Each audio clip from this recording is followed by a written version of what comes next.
Welcome to the Thursday stream. I apologize. I thought the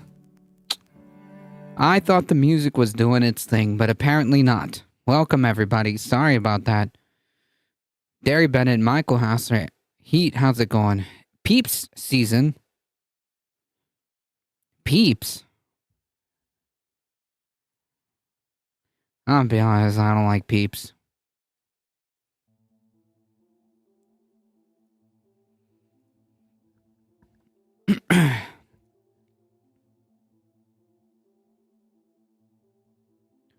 Peeps are not my thing.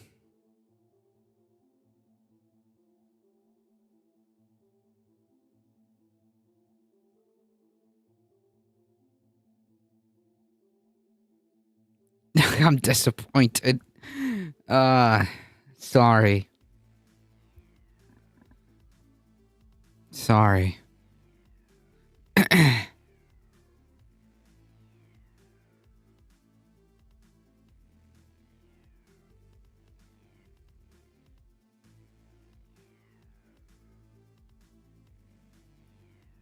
Leave Samuel L. Peepsy alone, though? I think I can do that.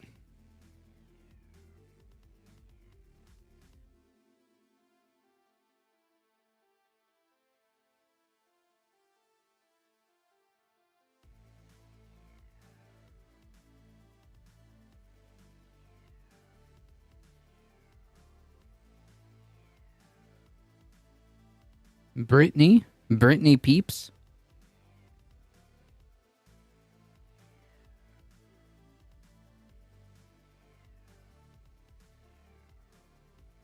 I have to look that up.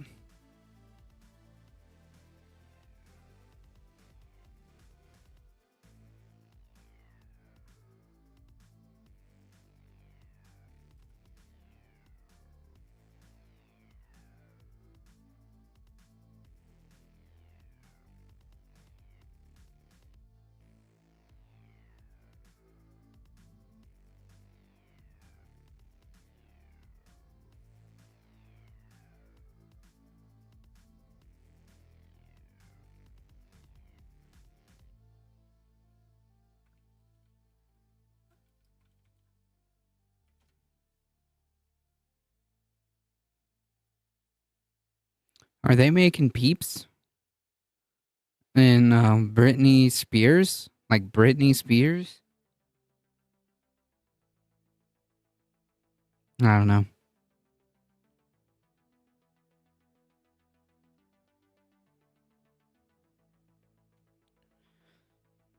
Alright, folks. No? Okay. We've got a lot of we're just rumor milling. Alright. We've got quite a few things to go through and a little bit of a time crunch, so let's get this party started.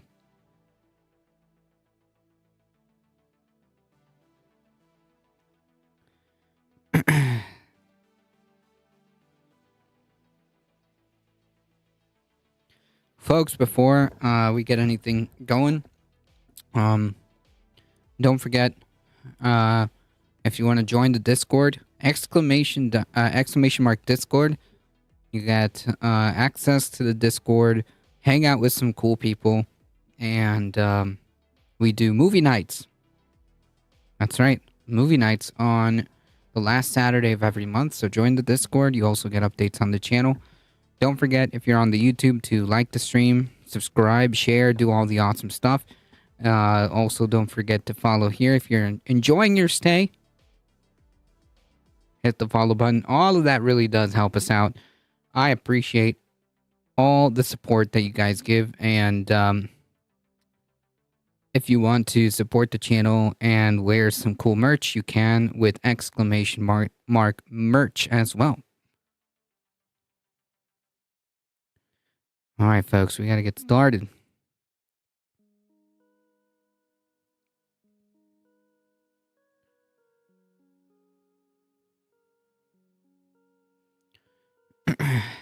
I think we should probably start here.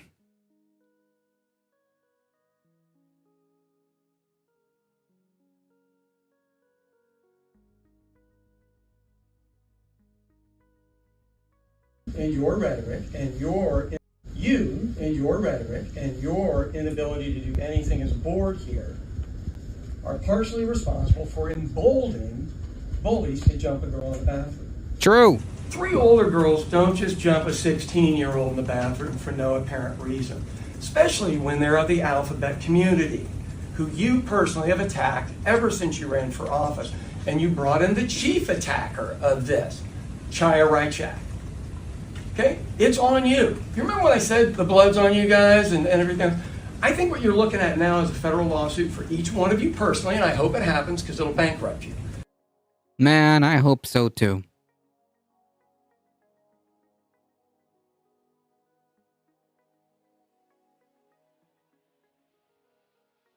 Diving right in. Yep.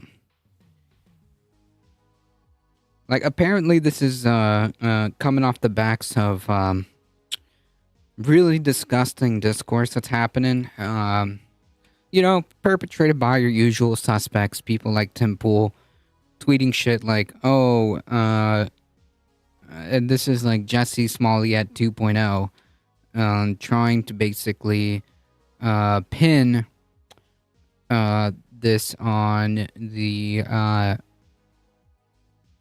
dead non-binary person. Who was talking? I have no idea.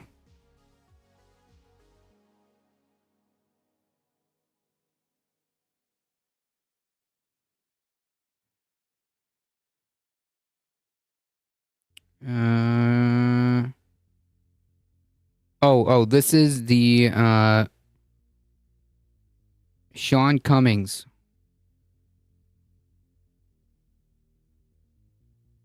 And I hope it happens for you, Ryan, because you're money-oriented, and I hope it bankrupts you as well.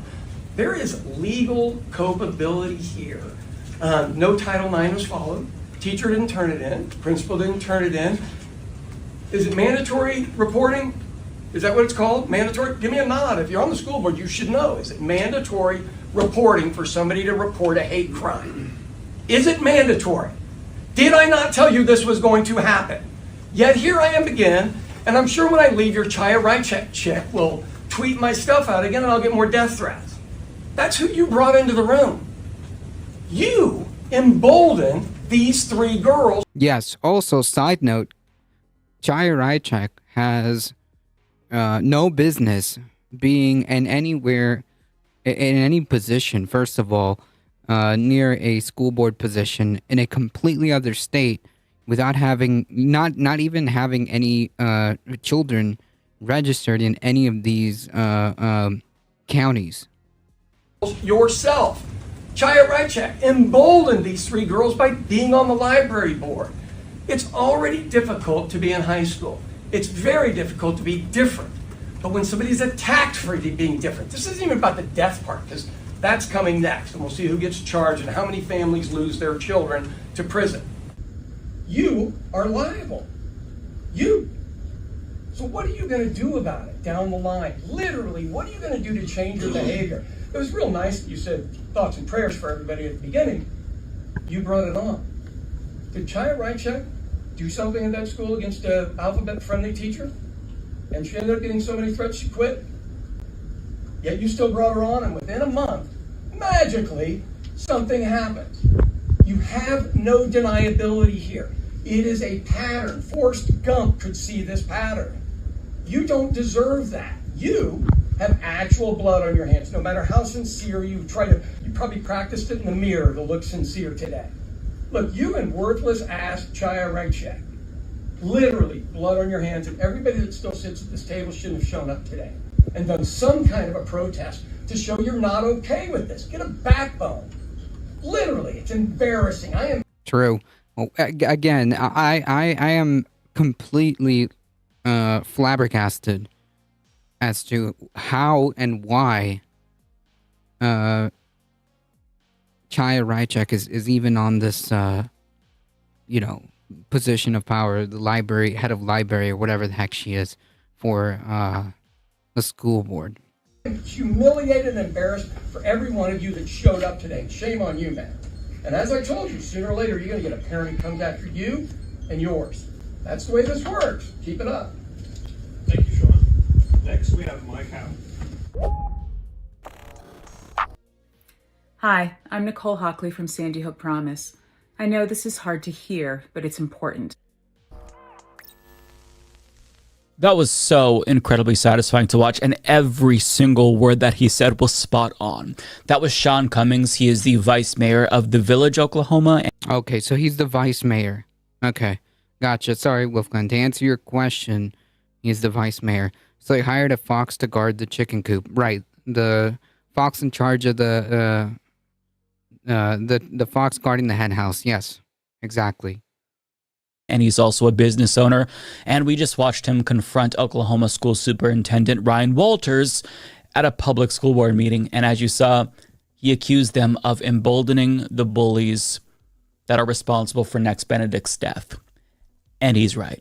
It's not just Ryan Walters, it's also Chaya Raichik. And the reason why he's so worked up is because he was proven right when he didn't want to be. So before Next Benedict died, guess what happened? He was right there at the school board meeting in January saying it's a very, very bad idea to put someone like Chaya Raichik in this position of power when she has no experience and doesn't even live in the district. And not to mention, she literally poses a danger to children. Yeah.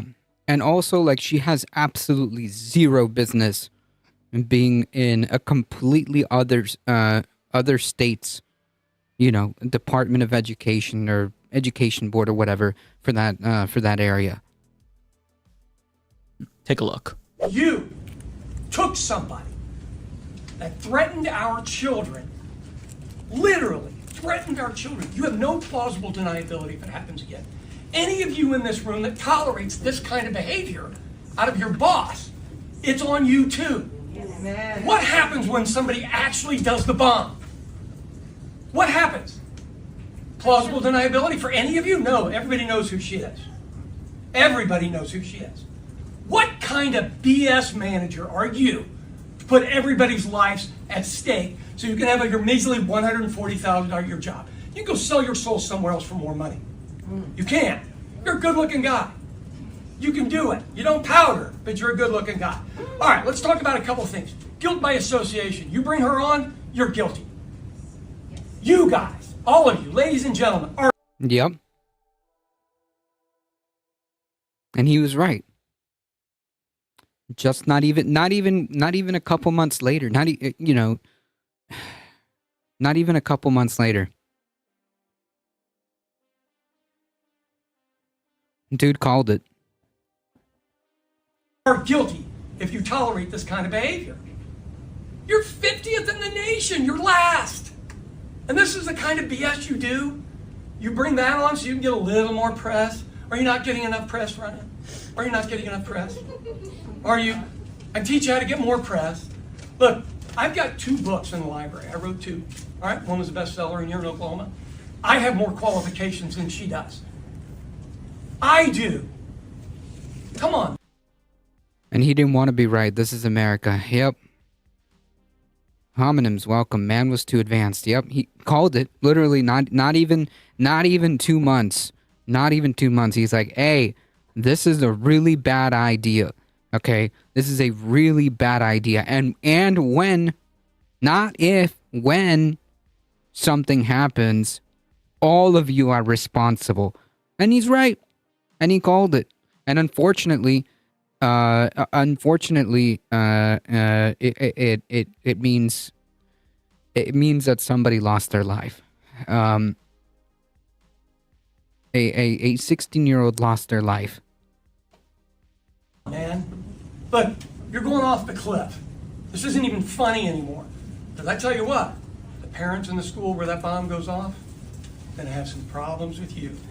Now, he was referencing the fact that Chaya Raichik's targeting of teachers in schools has led to harassment and even bomb threats. And after he told them about that, NBC News released a report detailing 21 different incidents where bomb threats were made against schools and hospitals, following a post about them by Chaya Raichik. So his point was that what happens when one of these bomb threats is no longer just a threat? What if there's an actual bomb? Because somebody gets so worked up that they take action and become violent. Yeah, and again, like, there is no excuse, there's no wiggle room for Chaya Raichik's behavior because she's on video. she's on video saying things like they're grooming children. Like, she believes this stuff, and she's perpetuating this narrative in the hopes that it would inspire action. She can't, she's a coward. She's a disgusting stochastic terrorist. So she's not gonna do it, but she wants to just put things out there so that if just somebody somewhere does something, it's not her fault. She didn't tell anybody to do anything. But no, there is no wiggle room for what she's doing. It's very clear what she's doing. It's very clear why she is doing it. She's already said it in that Tucker Carlson video. In that Tucker Carlson interview. She wants things like this to happen. That's the entire purpose. Okay? She can try to manipulate and pretend, okay? And pretend to hide behind, I'm just reposting stuff. Nah. Right, just like the president didn't incite January 6th. You can hide behind tweets, you can hide behind plausible deniability. It doesn't matter. You're not escaping responsibility. Everyone can see what you're doing.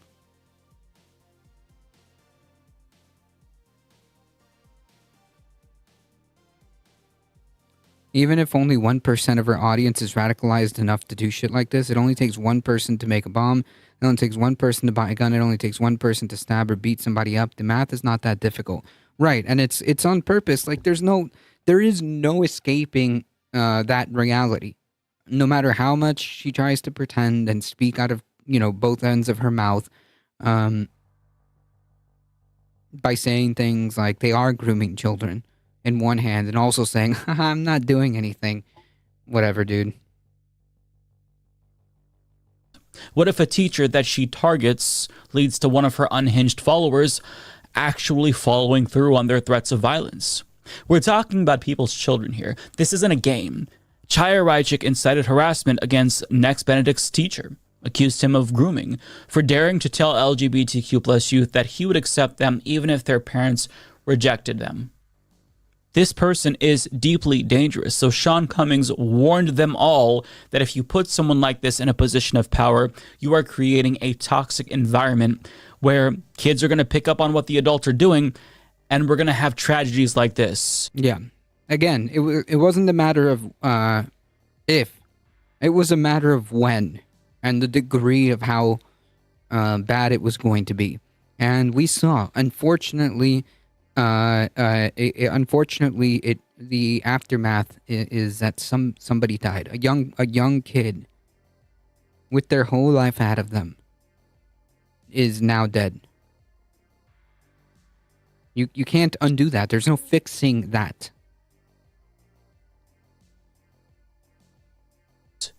Where a young man, Next Benedict, dies. And that is so sad to see. Now, just for those who don't know, Next Benedict actually used he, him pronouns according to his friends. So I used they, them pronouns last time, but now we know. So I'm just correcting that so people know. But can you guess what Chaya Raichik did after that speech was posted online? Well, she posted it and sicked her unhinged followers on Sean Cummings, which is what he referenced in the first video. So she tagged him, writing, Sean Cummings, city council member in Oklahoma, has a meltdown. Like, I mean, come on.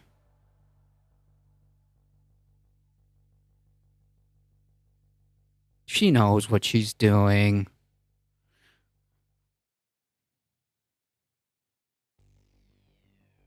meltdown. Right, exactly, Hobbit. I'm not saying that people should...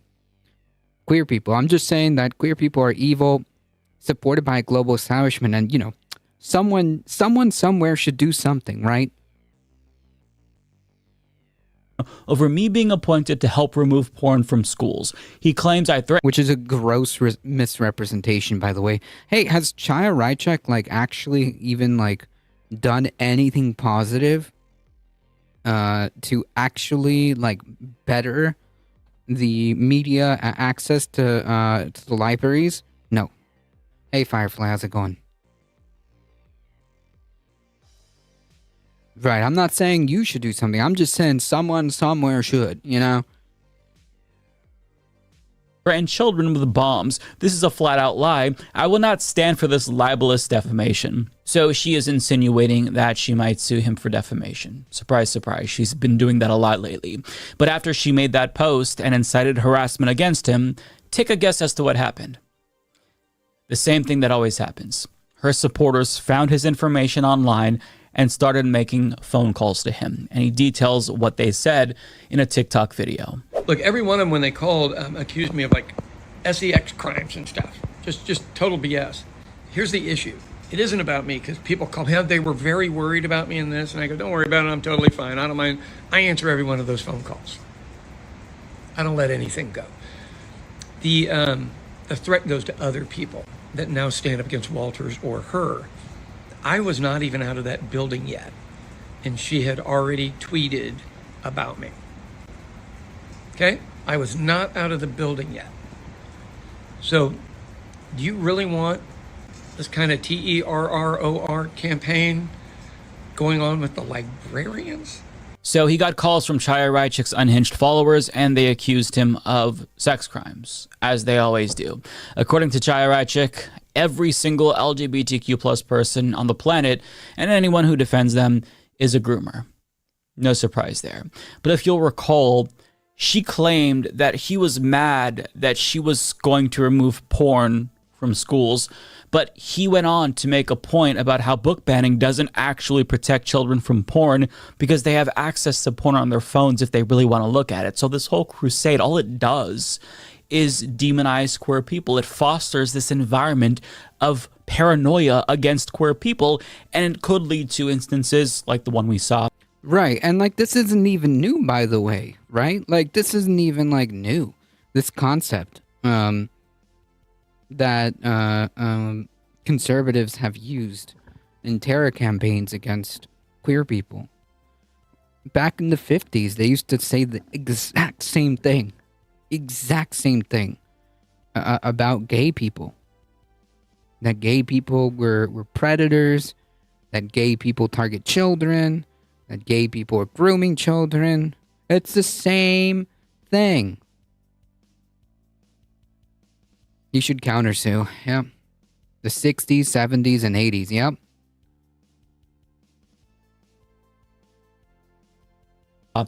Where a student was bullied because he was himself.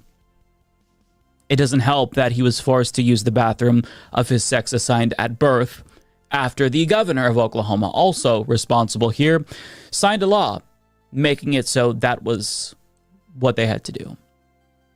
It's just, this whole situation is so sad because it was preventable.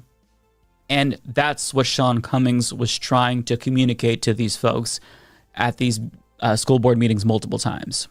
Now, it's really nice to see him do that and stand up and speak out for Next Benedict. Now, one thing that I did not expect from Sean Cummings' TikTok video was the tea that he ended up spilling about Ryan Walters, because this was something. I'd erase their existence. This is just a fully realized logical conclusion. True.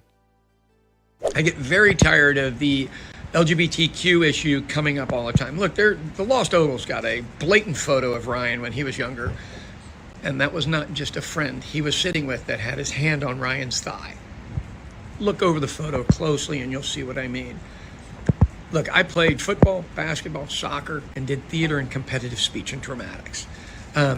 Every single person from the sporting style of the aisle that talked bad about gay people eventually came out of the closet.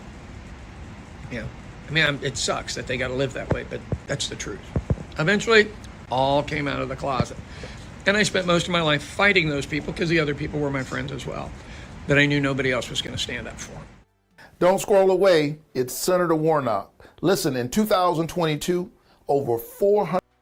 Now, that was something that I was not expecting. Now, I went to the Lost Ogle article that he recommended, and he's absolutely right.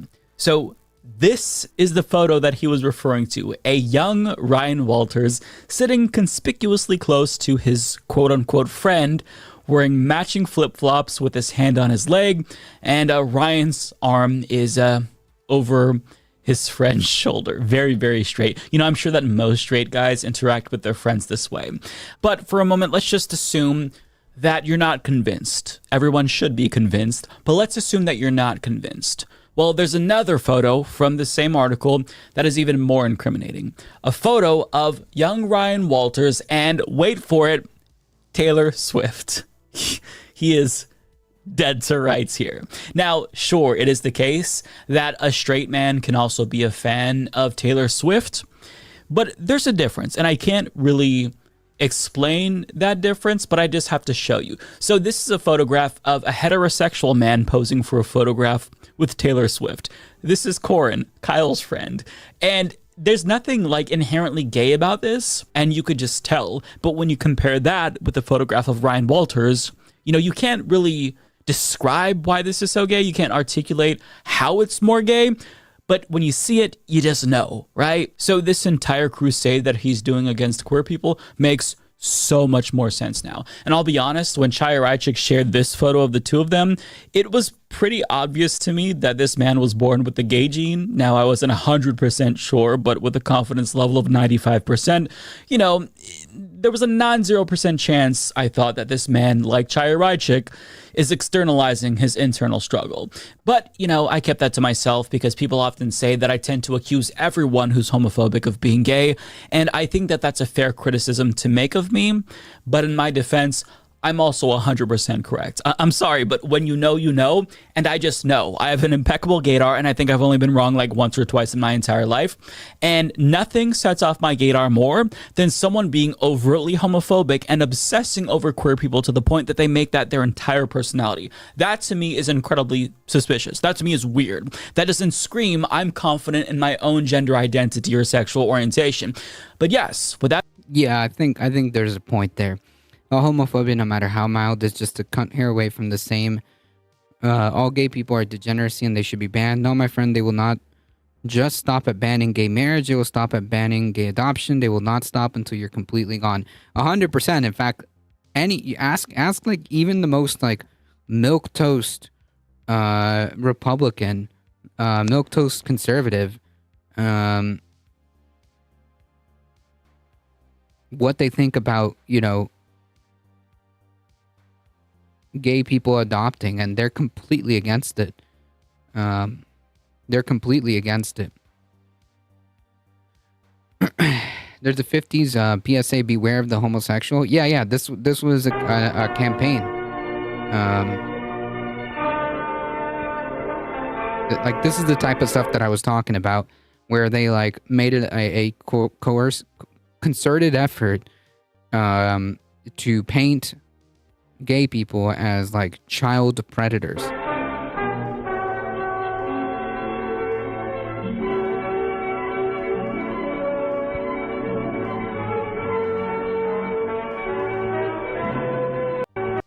I'm Lieutenant Williams, a police officer attached to the Juvenile Division.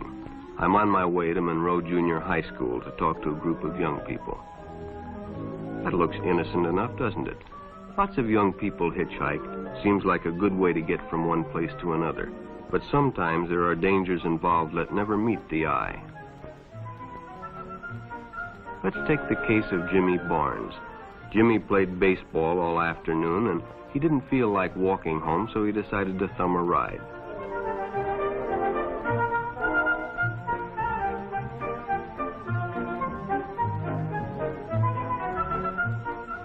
He'd done it 100 times before, and he didn't think anything was unusual when the driver struck up a friendly conversation. In fact, he seemed like a real nice guy. He asked Jimmy if he played baseball in the park often. Jimmy told him they practiced 3 times a week and played a rival group on Friday afternoon. The stranger was a good listener, too, and it only seemed minutes before they pulled up in front of Jimmy's house.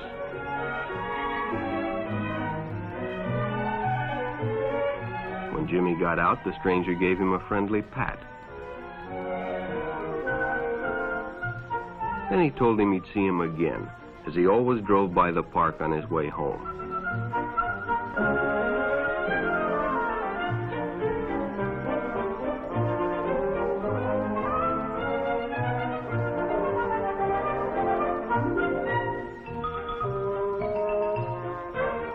Sure enough, the following day when Jimmy finished playing ball, well, the man was there waiting.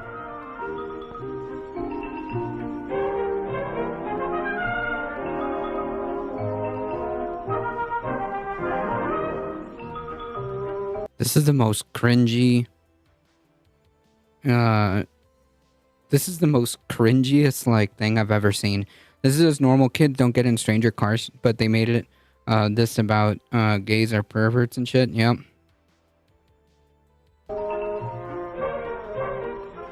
They stopped at a drive-in and the stranger treated him to a Coke. During their conversation, he told several off-color jokes, but Jimmy had heard others before and, well, it made him feel big to so easily win the confidence of an older person.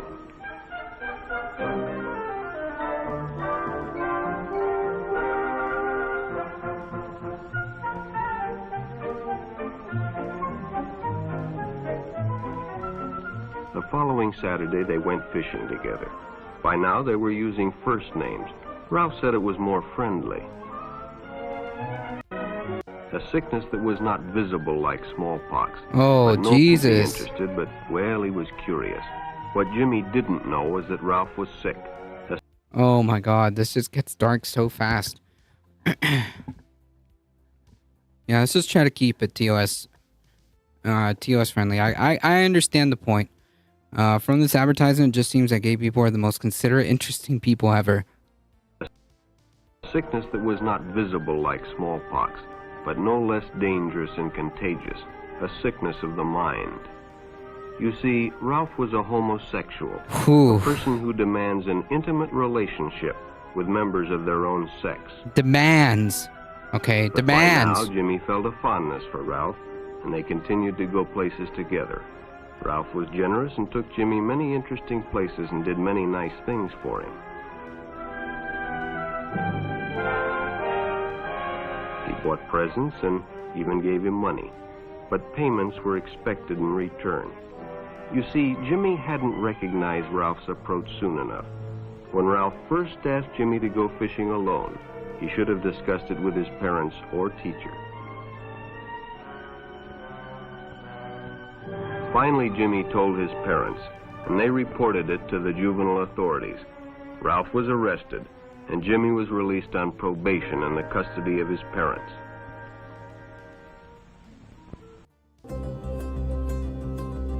Yeah, this just keeps getting worse and worse and worse. Jesus Christ. Yeah, that's the point, right? That's exactly the point. The point is that, you know, gay people have a inherent sickness of the mind, and it just leads them to, I guess, you know, be predators. Holy yikes, Batman. Jesus. That being said, it is true that some people are just hateful for the sake of being hateful, and they're not Probation for the kid. Yeah, it escalated pretty quickly. Yeah, apparently.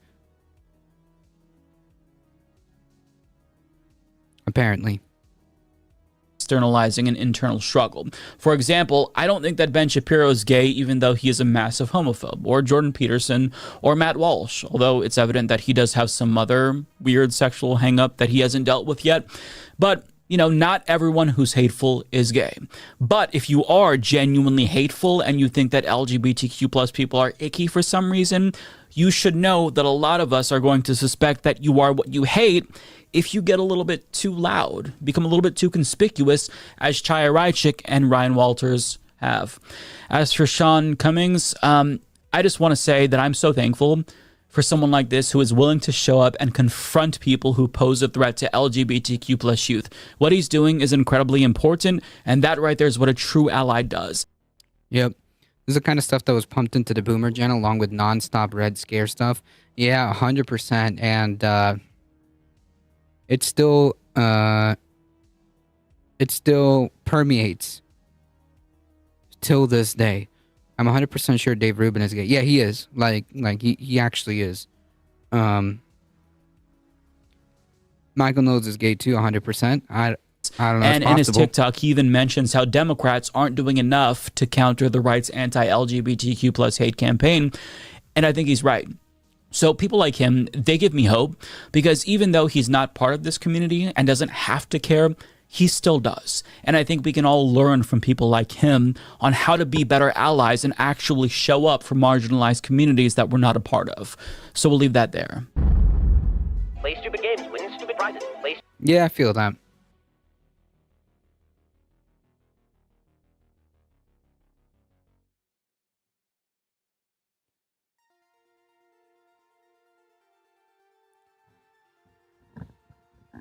All right, folks, let's shift gears here.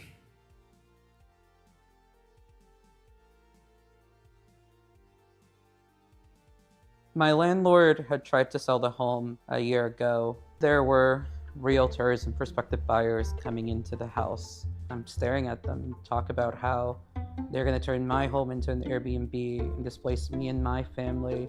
Like many places in America, Renee Mejia's hometown of Newburgh, New York, is rapidly getting more expensive. This is like the neighborhood I wanted to highlight that they call the Newburgh Renaissance. $15 burgers, like $8 drinks and stuff like that.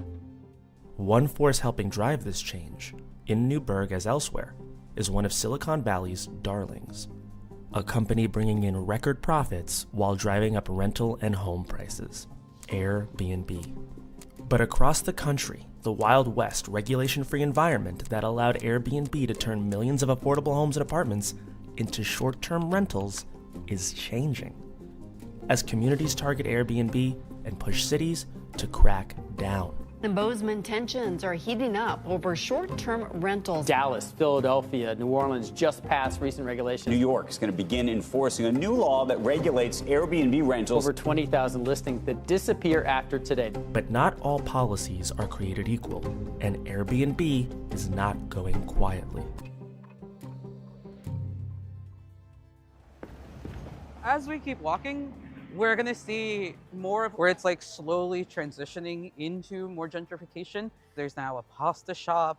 There's talks about a new coffee shop.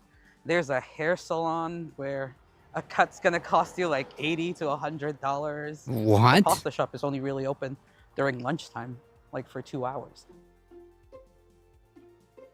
A big An $80 to $100 haircut?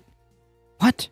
thing that a lot of folks like to say is that our city needs this development in order to like increase revenue.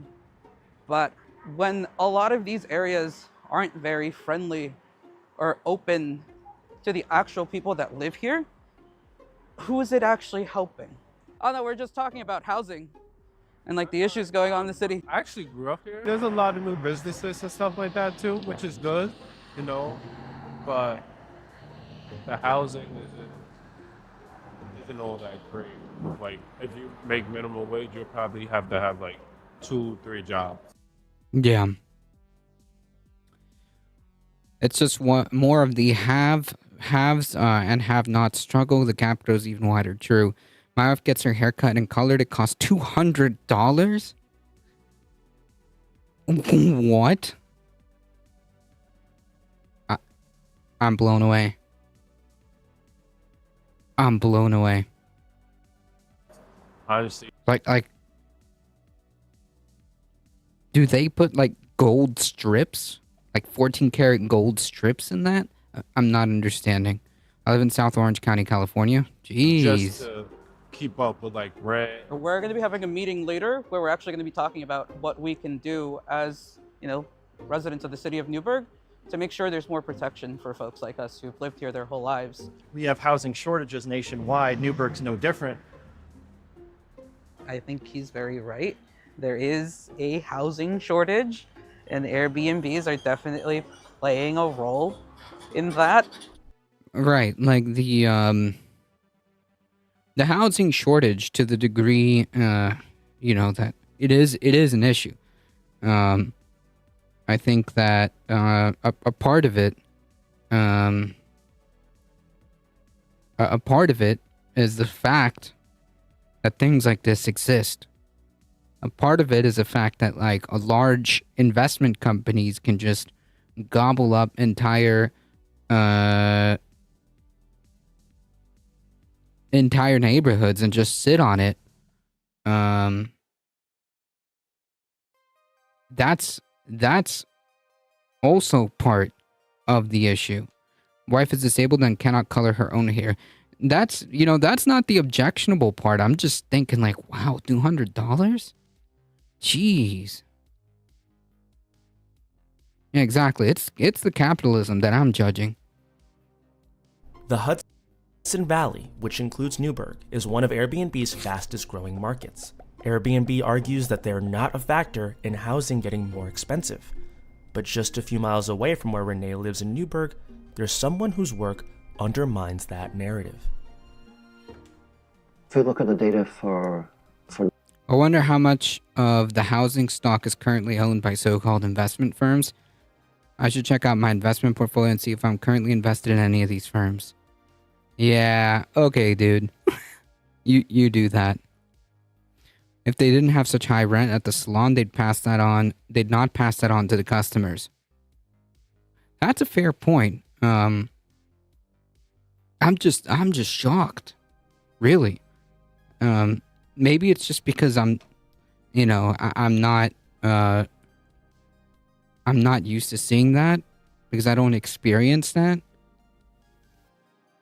But jeez.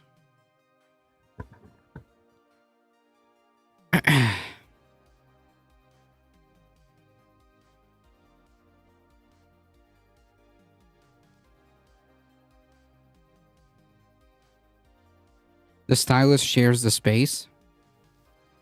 Newburgh, 114 Airbnb listings, 99 of them are entire homes, only 15 are private rooms. There's your housing shortage right there. Booth rental is expensive. Source, my stepmom worked at Otis Salon. Jeez. And SoCal not that high for a good stylist. Really? Wow. I had no idea. Like I said, this is more of a shock to me. Like, I had no idea. To me, it's absurd. I had no idea.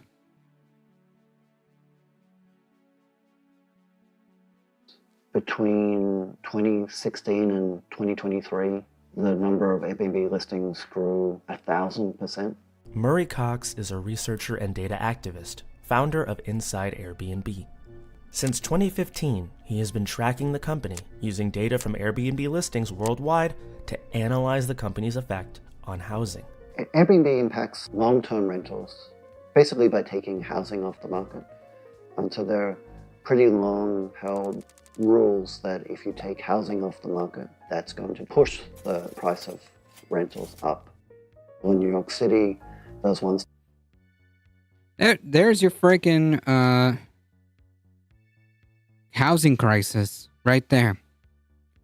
And SoCal not even that high for a good stylist. You can pay that much outside of SoCal even. I'm not just talking about NYC. She works from home and has to be on camera for her work. So she works in fashion. Gotcha.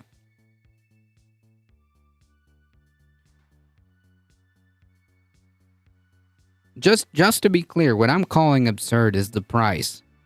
I had no idea. Okay, in my mind, as excuse my ignorance, as someone who doesn't get haircuts often, okay?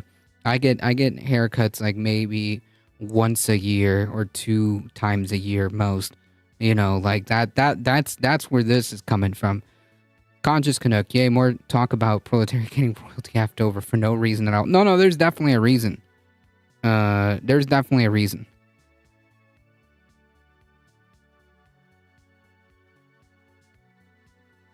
My wife gets a cut in color here in Portland for about $200. Yeah, it seems to be the case. It seems apparently that's just how it is. Study done that New Yorkers were paying $616 million more because of Airbnb. And then another study that said on average, New Yorkers were paying about $384 per year more in rent because of Airbnb. And that's like an Airbnb tax. All of the renters are paying. Airbnb has argued that the housing market is complex and that short-term rentals have become a convenient scapegoat. It's true that the housing crisis predates Airbnb and that America needs to build much more housing. Newburgh has a very low vacancy rate, so 3.6. Anything. Ambulance, welcome. There's a housing emergency, and Newburgh just did declare a housing emergency. But construction takes years. Cities like Newburgh could free up existing housing right now with regulation. If you compare the Airbnb listings to Newburgh's entire housing stock, it's only 0.8%. So that might not seem like a lot, but if you compare it to the vacant and available for rent units, it makes up almost 40% of that figure. So if these units were returned to the market, the vacancy rate would jump 40%. Across the country, more and more cities have banned or strictly regulated Airbnb in recent years. One study of Irvine, California, found that the city's short-term rental ban lowered rents by about 3%. Residents in dozens of other places, including Newburgh, are pushing their local governments to implement new bans. So what we're pushing our city council is to put a ban on non-owner occupied vacation rentals. We are trying to make sure that we don't affect mom and pop folks that are trying to rent out an extra bedroom, but we want to go after folks that don't live in the city, outside investors. I think generally cities are moving towards regulation and relatively restrictive regulations. The whole of the US is in a housing crisis. Here we're connected the tourism market with the housing market. But as we enter a new era of short-term rental regulation, Airbnb is working overtime to protect its profits. I think that we've become a very important part of local economies. So we're always going to be regulated, but I think things are actually calmer than they have been in the past, notwithstanding a couple specific cities. Airbnb had its first profitable year in 2022, bringing in $1.9 billion. In the last 2 years, the company spent a record amount lobbying the federal government, over $1 million per year. The company has also mounted extensive local influence campaigns, has been accused of organizing its hosts to lobby local governments, and has sued cities that enact restrictions, most recently, New York. New tonight, Airbnb will have to abide by the city's new rules on short-term rentals. Today, a judge dismissed its lawsuit against the city. The company also has a long history of denying jurisdictions the data necessary to enforce regulations. Airbnb is not usually cooperative with cities. They won't give data. Sometimes there'll be an agreement to give data, and Airbnb will withdraw it. That's just wild.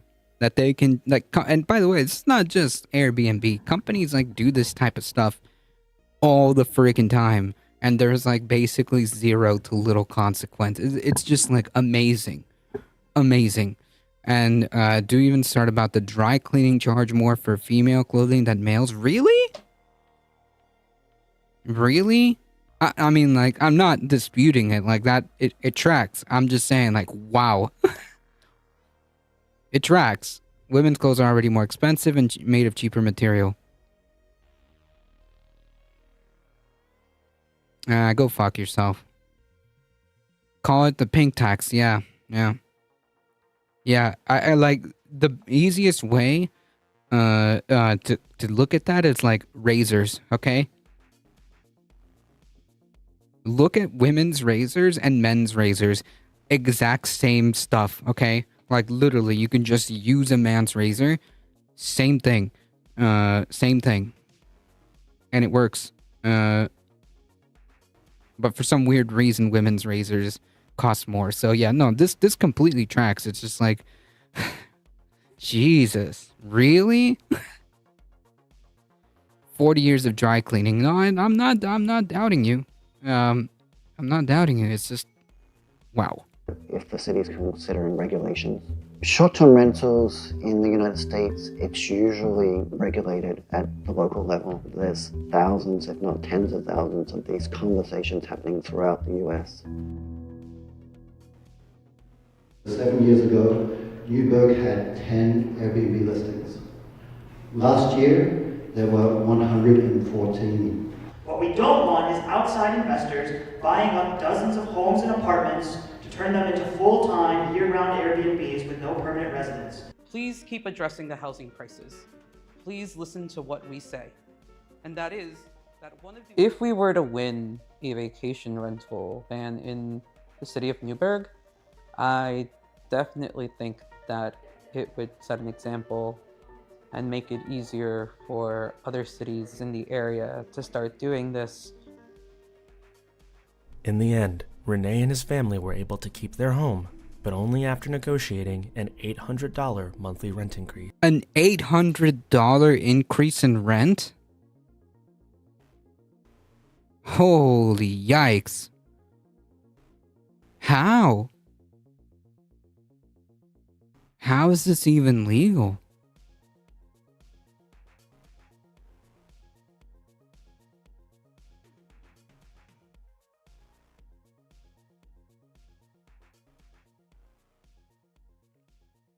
Wow.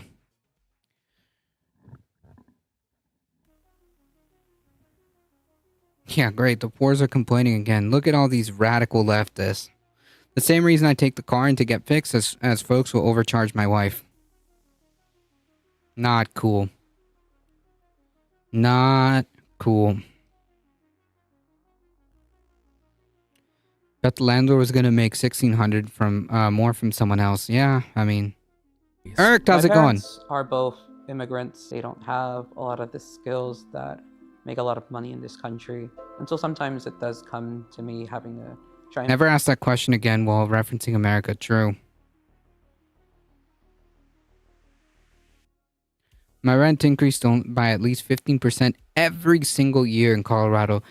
That's absurd. Voluntarily providing data for tracking. Corpies don't do that. True. That is absurd. And pitch in a little bit more, but it allowed us to remain in the home together. I got to spend a lot of time with my mom and dad that I know that they don't get to spend with their parents because of the sacrifices that they've made. And if they can't be with their family, I, would rather keep our family together as long as we can. That's so messed up. The answer is always somebody lobbied it to make it legal. True. So they eat less food, see the doctor less, and don't go out to eat. Yep. Thank you so much for watching.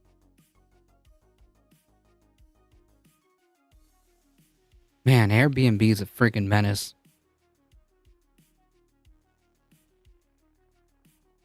People go without medication because that's another problem we have. Yep. That's true.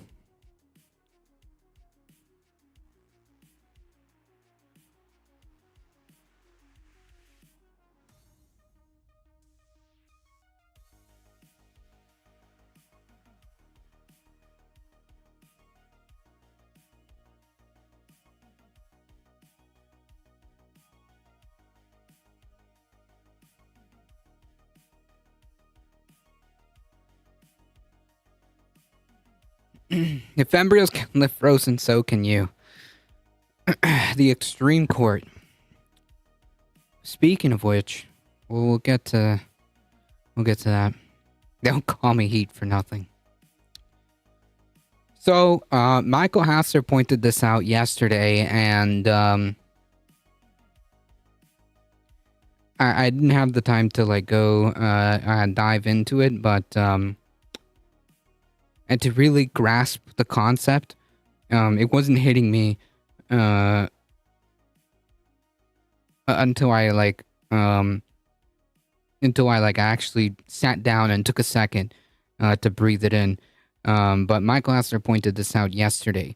Apparently, the Supreme Court, rather I should say, I didn't grasp the severity of the ripple effect, the ramifications of what this could potentially mean, until I started ruminating on it a little bit, and listening to some more analysis on this. This is actually serious. This is actually very serious. The Supreme Court is going to give Trump a gift of time, right? Which is what he needs. Trump is going to skate on this. What a joke our country is. What's that meme? Hold on.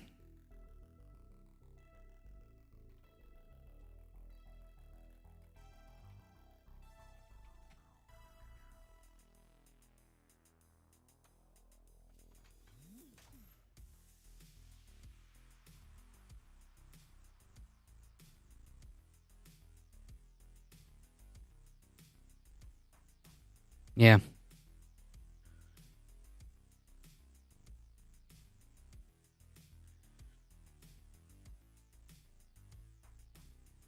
Oh, disallowing a known criminal insurrectionist to become the leader of the country. That's all. Yeah, no, everything's fine. I'm sure nothing could go possibly wrong here. Nothing.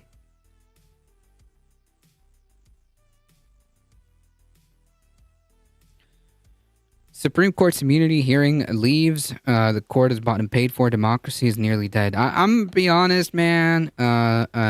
Folks. I'll be honest. Like, I know sometimes it seems hyperbolic, but man, does that seem closer than ever, right? Like, that's no longer a charged statement to say. Like, it cannot be ignored at this point.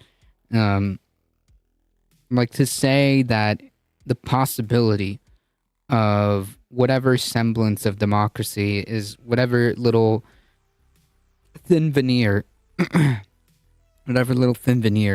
of democracy that still pretends, to be in existence, it is slowly going to just not exist.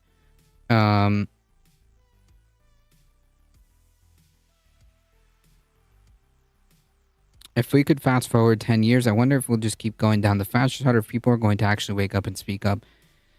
I don't know. If history is a teacher, then if history is a teacher, it's always a good idea to make sure your passports are up to date. It's true. It's true. The other day I checked my my ID. I think it's I think next year. I have to renew my passport, so it's good for this election cycle. Oh god.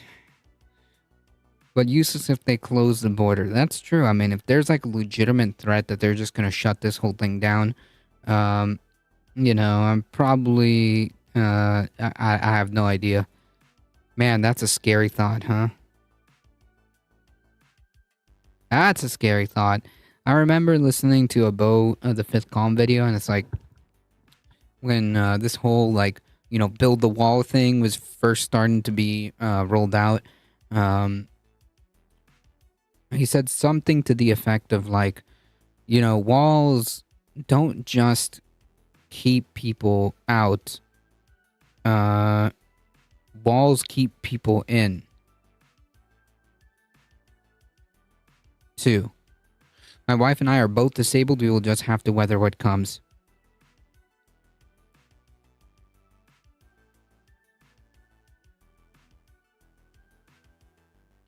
Most of us will. I have a feeling that, yeah, that might end up being the case. That might end up being the case. Yes. I'm getting an enhanced ID for border states.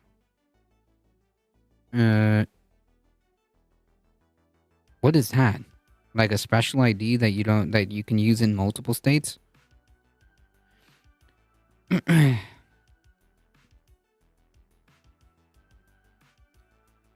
First of all, the fact that the Supreme Court is even entertaining this is already dangerous as it is. Because, the implication is that there's actual merit the implication is that there's actual merit to the discussion, to the question that a president may or may not have complete immunity. Under a reasonable and normal circumstance, the Supreme Court would have laughed this out of the court. Like, this wouldn't have even been heard. There would be no need. Like, what are you talking about? Why are we asking the question of whether or not a former president or even current president is immune from prosecution if they're being legally charged with crimes?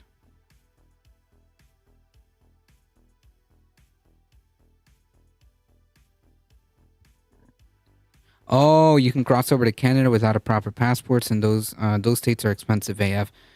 Yeah, moving to a deep blue state if you can. If you can, that's an option. Because, like, man, the just move meme is becoming less of a meme and more of a, if you can, I mean, if you have the option, not everyone does, but if you do, god damn,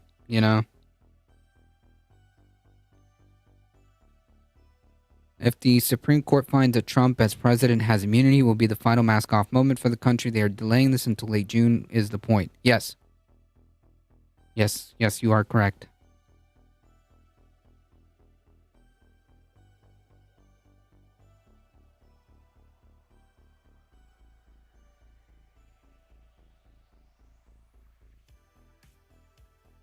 Right, imagine if Nixon had immunity. Like, any president. Like, that's just an absurd concept. Like, we elect presidents, not kings.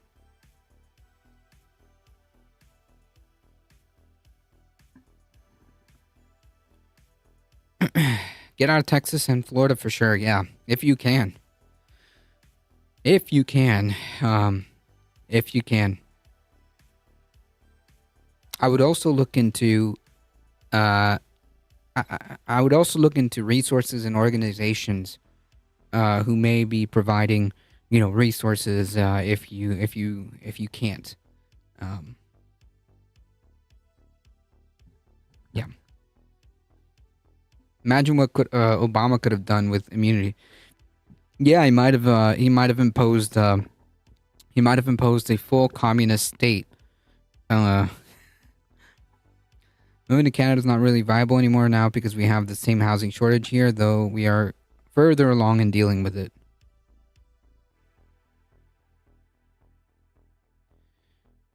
Well, it depends. It depends. If it means running away from actual fascism, then yeah, it may end up being, the move.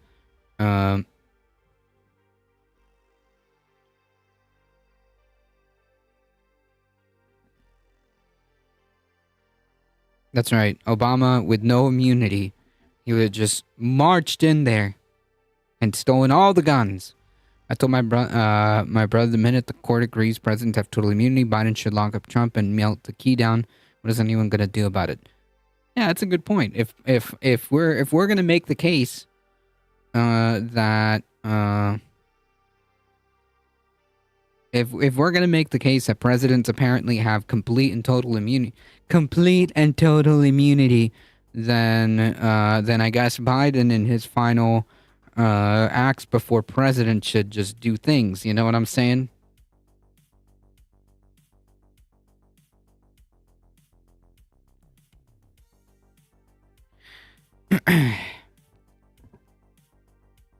Yeah, Biden and SEAL Team 6. Take care of some business, right? Since we're arguing that apparently presidents are kings and have total immunity, right?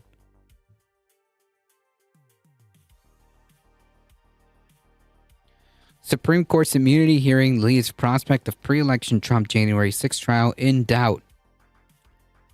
Which is, I believe, the point. I mean, honestly, I don't,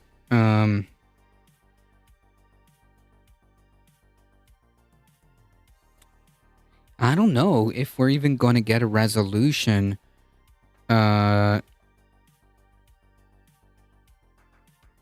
don't know if we're gonna get a resolution to any of these cases.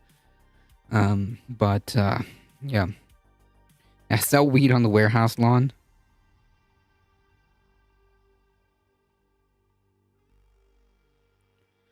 The Supreme Court on Wednesday yesterday laid out a hearing schedule on former President Trump's claims of presidential immunity that raises significant doubts that the election interference case against him will go to trial before the 2024 election. A major win for Trump in his efforts to stave off legal consequences for his efforts to overturn the 2020 election loss. Like, the fact that we're reading this is absurd. It's just absurd. It's wild. It's wild. It's wild.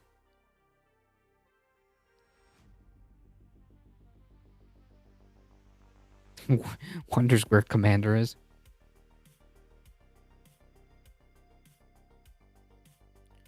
What Biden would actually do with immunity is send weapons to Israel and Ukraine without congressional approval. To be fair, he already did that. He just, yeah. Apparently doesn't that on that front, nothing stops any administration from doing that. The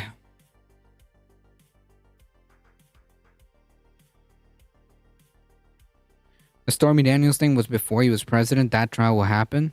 Yeah, but like, you know,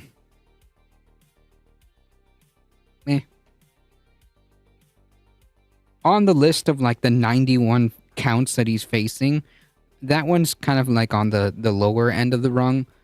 You know, granted, of course, it's very serious to misuse like campaign funds. Like, we cannot set precedent that politicians can just use campaign funds for literally whatever they want, right? Like, look what happened to with George Santos, right? Like, he basically got completely kicked out of Congress because he was doing some sketchy stuff with campaign funds and whatnot. Yeah, true. A president can be impeached, but what do those guardrails mean if there's a Republican-controlled House that's not going to impeach him, even if he deserves it? They're not going to do it, and it's you know, a Supreme Court that's willing to even entertain this idea makes me believe that you know, a Supreme Court that's this sympathetic to him, you know, the guardrails are slowly eroding. That's what's a little bit more serious, like Ambulis was saying. That's what's more serious. A Republican-controlled House that's not going to enact, you know, the checks and balances that they, you know, supposedly have at their disposal, and they're not going to do that. A Supreme Court who's sympathetic to even hearing arguments as to whether or not a president has immunity. I mean, you know, the stuff that's supposed to be kind of acting as guardrails is just slowly disappearing. Is just slowly disappearing. That's the issue. Otherwise, yeah, I would agree. I mean, like, you know, it's Congress's job to impeach and remove a president, right? Should they be conducting themselves in this manner? He knows he's screwed if he's not reelected. He only cares about delaying right now. Yep. I'm waiting for them to repo his plane for the judgments. There isn't much that can get a 2/3 majority in the Senate anyway. Yep. That's true. So, like, he's not, even if theoretically, we were, like, just making this random hypothetical about impeachment. Yeah. The Supreme Court's decision to hear oral arguments the week of April 22nd whether Trump is entitled to presidential immunity left opening a startling possibility that a former president charged with conspiring to obstruct Congress and disenfranchising millions of Americans in an effort to stay in the Oval Office after having lost the election may avoid facing trial before he is given a chance to return to the White House. This is exactly what he needs, because he's throwing a Hail Mary here. Okay, he has to win the election. This is the Hail Mary that he's going for. And the Supreme Court, supposedly a check and balance with the three co-equal branches of government, apparently is entertaining this idea. Until Wednesday evening, there had been a chance that Trump's trial in Washington, based on an indictment returned in August, could go to trial as soon as May, with likely verdict handed down months before the election. U.S. District Judge Tanya Chutkan had originally set a trial date for March 4th, literally like next week. Literally next week. Should SCOTUS not hear this? No, not at all. It's absurd to even like think about like this. First of all, this was already deliberated without question in the lower courts. First of all, second of all, it's absurd to even consider the idea that a president should have like total immunity. Should the lower appeals court have discarded the case? No, they heard it and they already ruled like, of course not. Of course a president shouldn't have immunity. They already ruled on this. There's no issue to resolve, right? Because like normally the reason why a Supreme Court would step in is because there's an issue left unresolved that the court needs to rule on. There's no issue here. There's no reason a president should just have blanket immunity. Is the Democratic Party on Trump's legal team? Because that explains a few things. It is an absurd claim, right? So why is the Supreme Court even entertaining this? Like, they've literally shot down cases for less. For obvious reasons. Like, this doesn't even need to be even considered.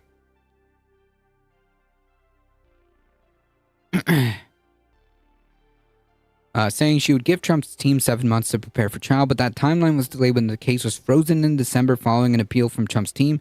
Trump had 88 days left on the preparation timeline, which meant that had the Supreme Court simply allowed the appeals court decision on presidential immunity to stand, the case would have been underway in Chutkan's courtroom as soon as early May.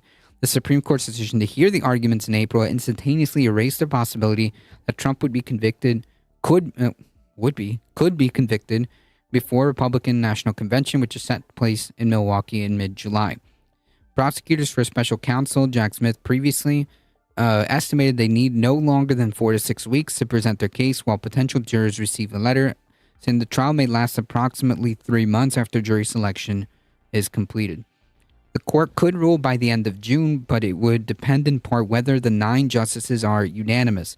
It typically takes longer for the court to resolve cases when they are divided, with justices writing separate dissents. Even if the court rules in June, the timeline is very tight to get the case started before Election Day. Quote, you're talking about a time frame in which you're really pushing up against the general election? Yeah, because like then now,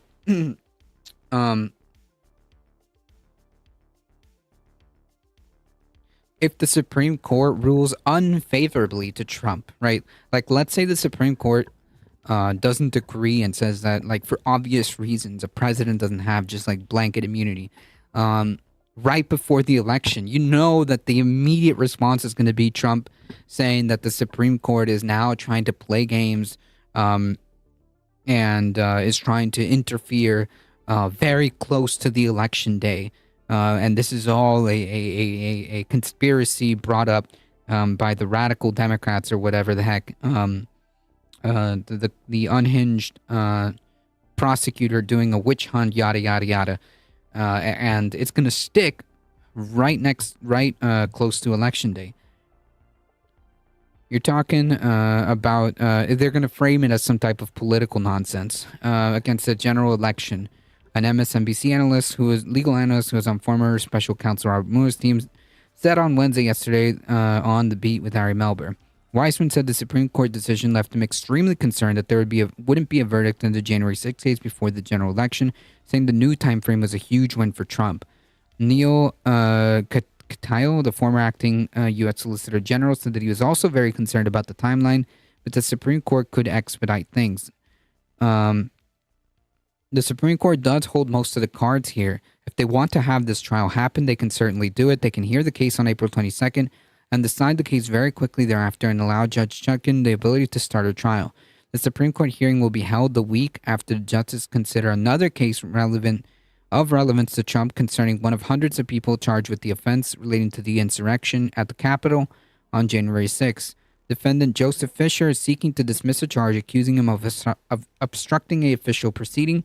Trump is charged with the same offense, and his lawyers mentioned Fisher's case in urging the justices not to rush his case to trial. Trump's lawyer wrote in papers that it makes no sense to conduct a complex criminal trial while the case is pending in this court that might invalidate half of the charges in the indictment. Notice how Trump's defense is all about attacking the process at every single angle.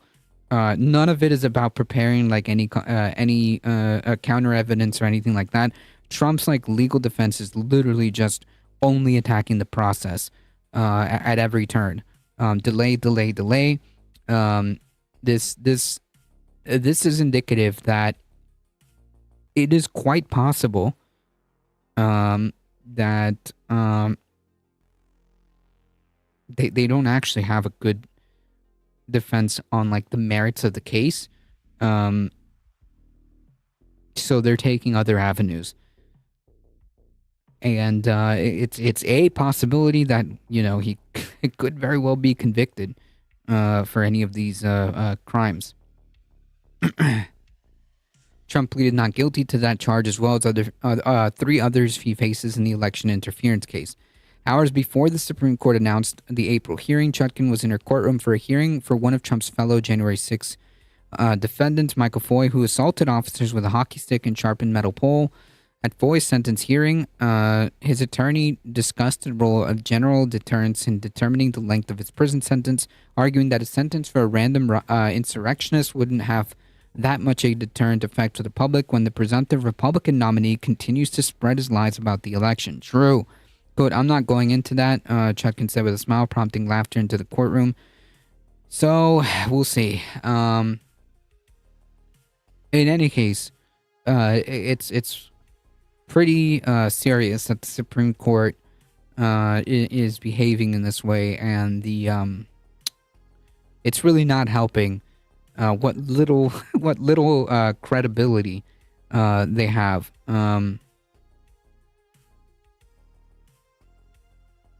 With the public. It looks like the court directed the parties to address only whether, and if so, to what extent does a former president enjoy presidential immunity from criminal prosecution for conduct alleged to involve in official acts during the tenure in office. Right, to which the already decided lower court said, what are you talking about? This is actually ridiculous. Of course not. Of course a president doesn't enjoy presidential immunity just for stuff, and the stuff that he's being charged with is not conduct involving official acts. This is separate. That's the argument, and it was confirmed not only by the lower courts, but even the appeals court.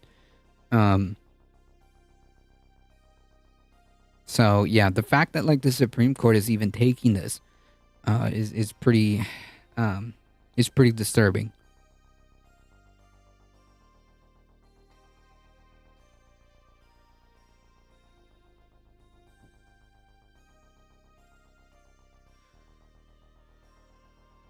It is very disheartening to see what very little guardrails we have slowly become nothing.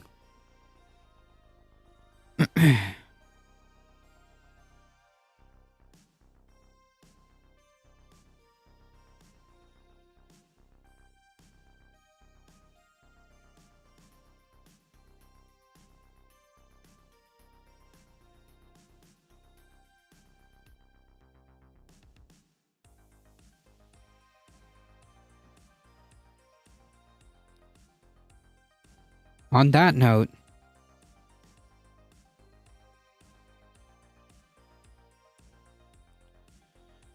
judge ordered Trump's removed from Illinois primary ballots. A state judge in Illinois ruled on yesterday, that the former President Trump had engaged in insurrection. By the way, this isn't even the first judge that has ruled in this manner. and was ineligible to appear on the state's primary ballot. The decision by Judge Tracy Porter of the State Circuit Court in Cook County was stayed until Friday. Judge Porter, a Democrat, said the State Board of Elections had erred in rejecting an attempt to remove Mr. Trump.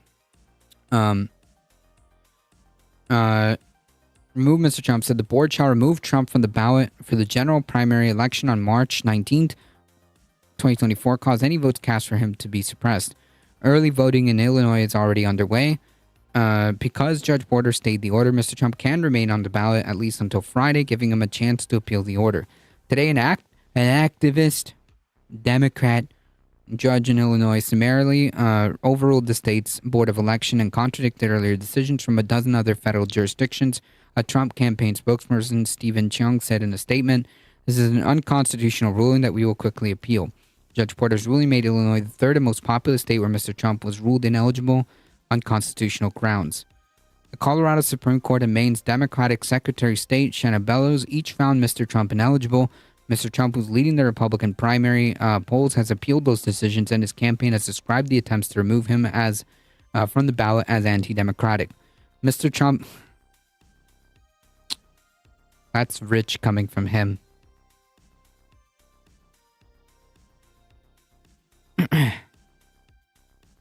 Mr. Trump has appealed the Colorado and Maine ruling and is likely to appear on the ballots in both states. The U.S. Supreme Court heard oral arguments in the Colorado appeal on February 18th in a case that could determine Trump's eligibility for the ballot nationally. Justices across ideological spectrum appeared to be skeptical of the reasoning used to disqualify Mr. Trump. It is not clear when they will issue a ruling. Judge Porter said a ruling would be further stated. The U.S. Supreme Court issued an opinion on the Colorado state inconsistent with her findings.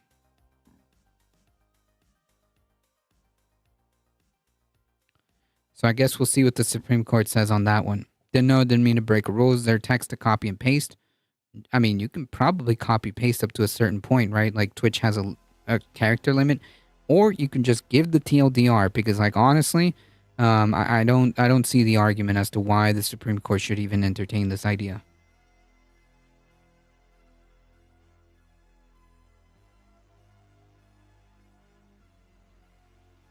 Like, wait a minute. First of all, hold on. Really important. This is actually really important. Like, what is the source of that? What is the source of that?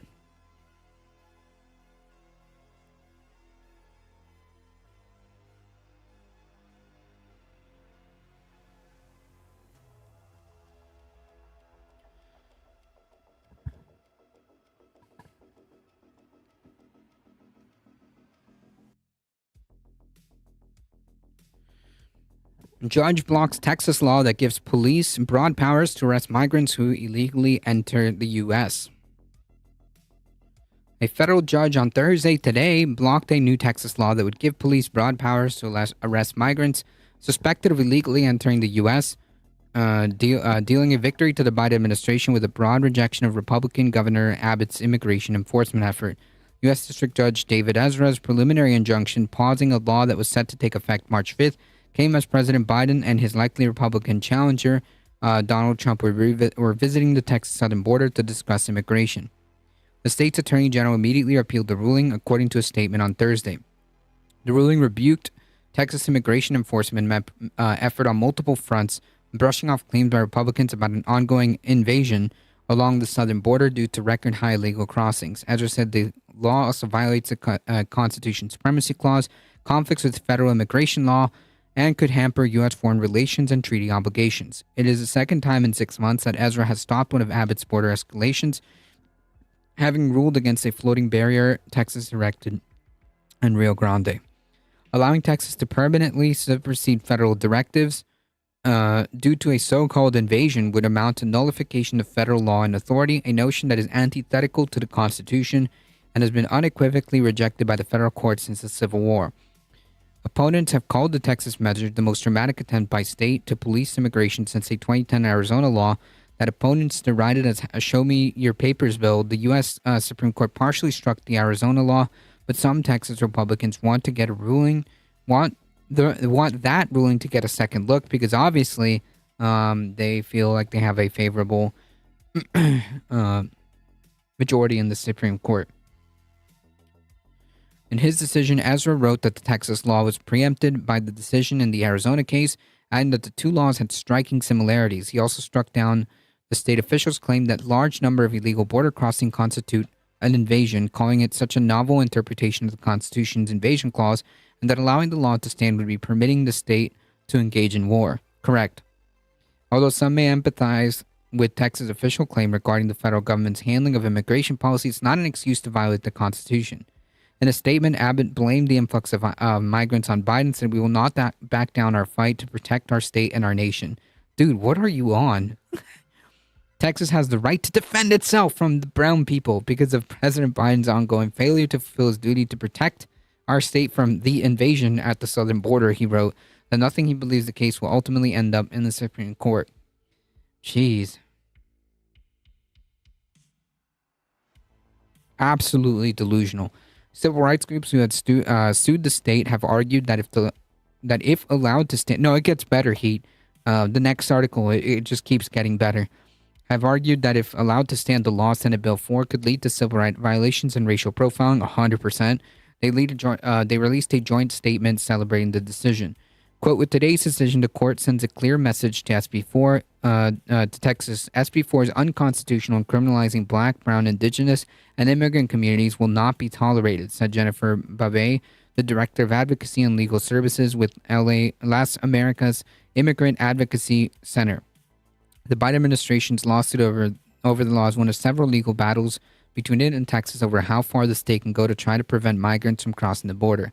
Under the rejected law, state law enforcement could arrest people suspected of entering the country illegally. Once in custody, they could agree to a Texas judge order to leave the country or face a misdemeanor charge, or for entering the U.S. illegally, migrants who don't leave after being ordered to do so could be arrested again and charged with a felony. Texas has been arresting migrants for years under a more limited program based on arrests for criminal trespassing. At a February 15th hearing, Ezra expressed skepticism as the state pleaded its case. Ezra, who was appointed by former President Ronald Reagan, said he feared the U.S. Could become a confederation of states enforcing their own immigration laws. In his ruling, he doubled down on the thought, adding SB 4 threatens the fundamental notion that the United States must regulate immigration with one voice. Republicans who backed the law said it would not target immigrants already living in the U.S. because of the 2-year statutory limitation on the illegal entry charge and would be enforced only along the state's border with Mexico. Press X to doubt. Other Republican governors have expressed support for Abbott, who has said the federal government is not doing enough to enforce immigration law. Among other things, Texas placed a floating barrier in the Rio Grande, put razor wire along the U.S.-Mexico border, and stopped Border Patrol agents from accessing a riverfront and Eagle Pass that they previously used to process migrants. Yeah. Cool. Get wrecked. So that's nice. The law that we talked about this a while ago, maybe a couple weeks ago. So that's good. I'm glad that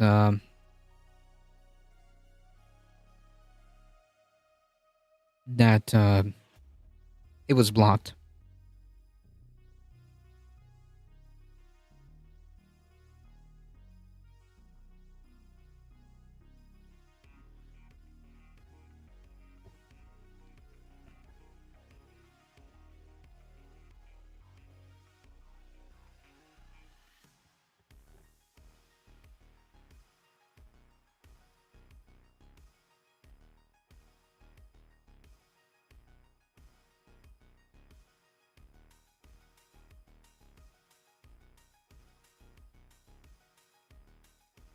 We promise to be gentle, fascists. No, it gets worse. It gets worse. It gets so much worse. Arizona bill would make shooting and killing migrants on property legal. Yeah.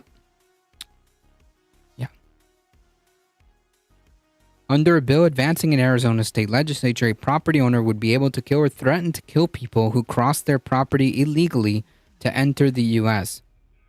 Although the bill does not mention immigrants, its sponsor, Republican Representative Justin Heap, said in a committee hearing that this bill was intended to close a loophole to assist ranchers who may witness somebody trespassing on any section of their land not just within a mile of their home.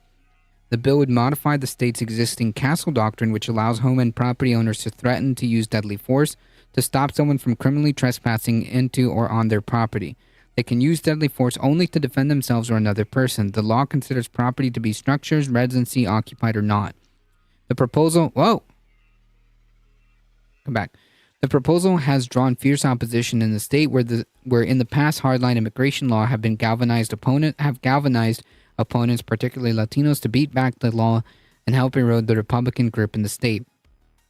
It comes as Arizona rancher George Kelly faces trial next month on a second-degree murder charge in January 23 shooting death of Gabriel Butimia, who entered the country illegally and was found dead on his property. Kelly has pleaded not guilty and said he fired only warning shots. Yeah, well, apparently not, since the dude is dead.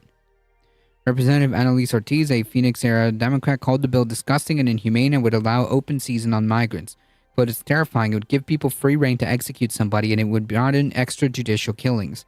This is part of a broader anti-immigrant movement that we've seen coming from the right, which aims to dehumanize and vilify people who are coming to this country to seek asylum.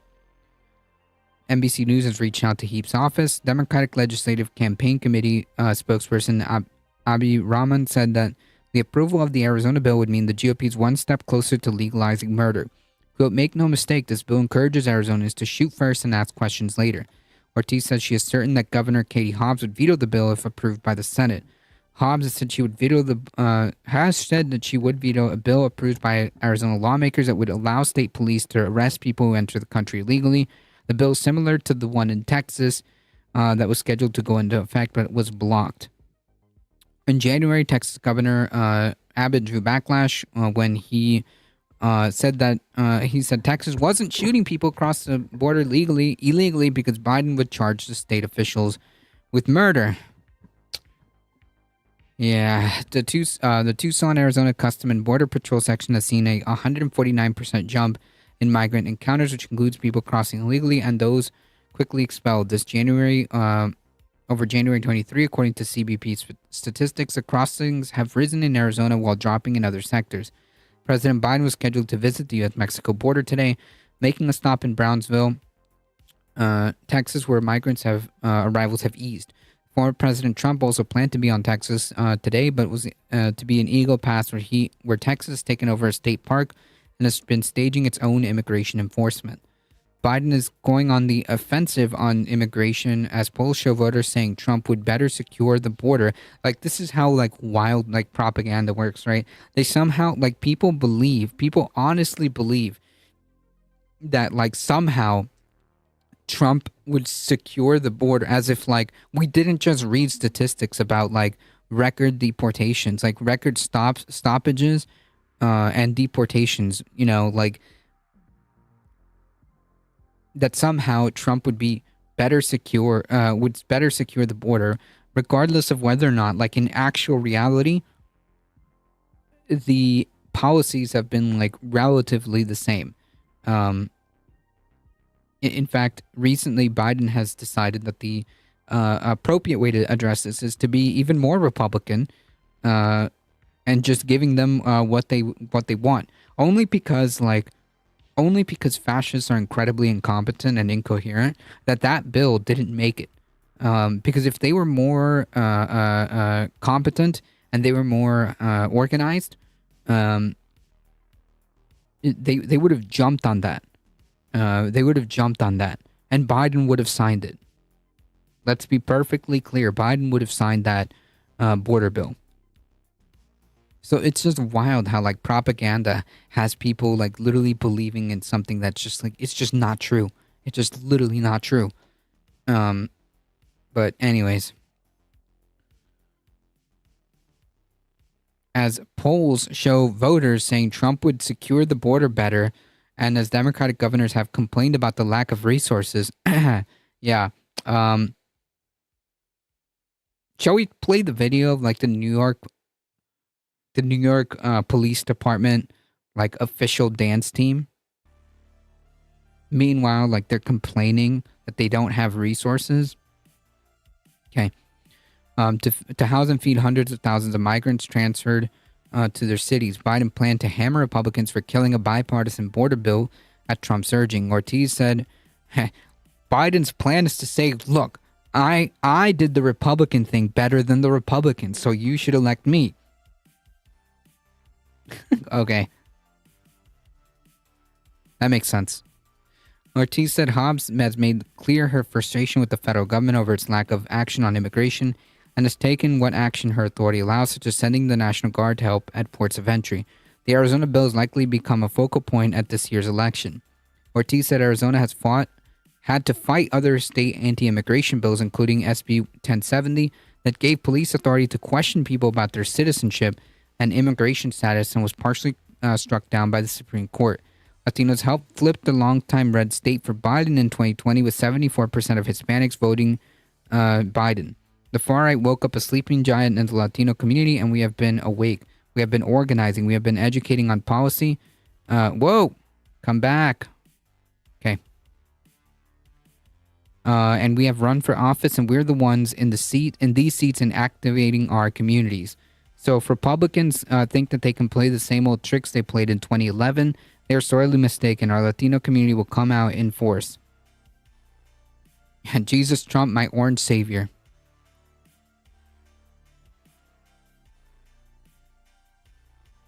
Nice stuff happening in Arizona.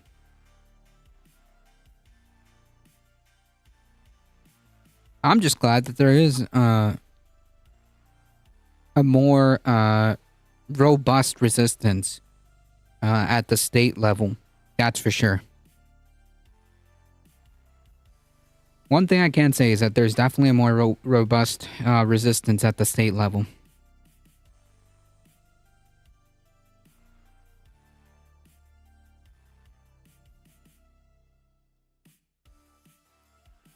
Racist snowflakes are scared. Got it. Yep.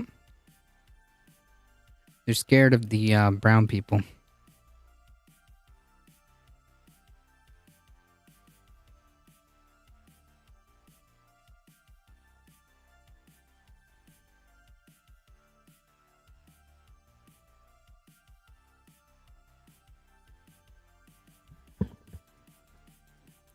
All right, folks, we did it. We got through all the articles, and just right before 7 o'clock, like right on time, too. Nice. Thank you all for joining. I appreciate it. You guys are what makes this channel grow. Thank you for the follows, biddies, subscriptions, everything. Thank you, Heat. Thank you, Michael Hauser, for modding the chat. Again, guys, if you enjoy the content, I understand not wanting strangers on your property. Yeah, but there's one thing with, like, there's one thing, because, like, the whole point of the, supposedly, right, like, understandably, the whole point of even, like, having a castle doctrine is because your life is in danger, and now, you know, you need to protect your life, and that's why it's supposedly there, right?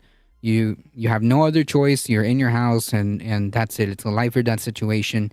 You got to do what you got to do to protect yourself. This isn't it. This is an expansion of that, with the aim of not directly targeting immigrants, but that's the intended effect, which is a classic playbook of the Republican Party, right? That's the whole point. Yeah, wannabe gunslingers are and given more leeway. More is the issue here.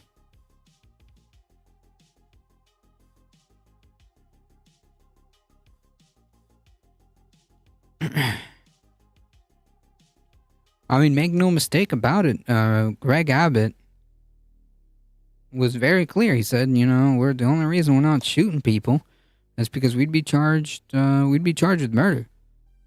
But what if we made it so that certain circumstances make it more lenient for you to, you know, shoot somebody on your property? See how that works? Yeah, get me a snow globe for all these snowflakes.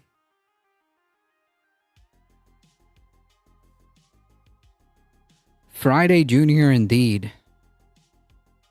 Well, it's basically Friday. The day's over, folks. Okay? The day's over. It's time to sit back and relax and have some food. Okay? The day is over. It is Friday for me already. Okay? It is technically Friday. Okay? Work day is over. It's time to go eat some dinner. All right, folks. As I was saying, if you enjoy the content, don't forget again, like the stream if you're on YouTube, subscribe, like, share, do all the awesome stuff. Spread the word far and wide. We're here Monday through Thursday, 5 p.m. Eastern Time. Join the Discord, okay? Consider checking out the merch store if you want to support the channel and want to wear some cool merch while doing so. You can do that. Thank you, Heath. Thank you, Michael Hester, for modding the chat. I appreciate it. As always, folks, please stay safe. Please take care of each other. I love you all, and I hope to see you guys in the next one, Monday. See ya.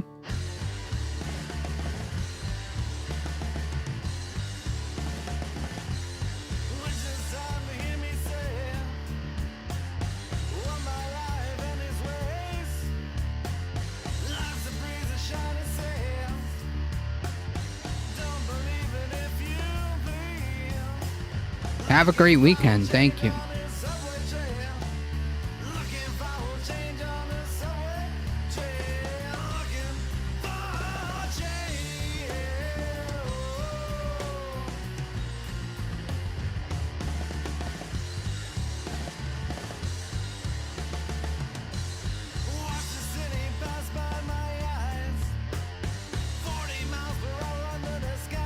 Alright, folks, hang tight. We're heading out in 5, 4, 3, 2, 1. See ya. Bye-bye.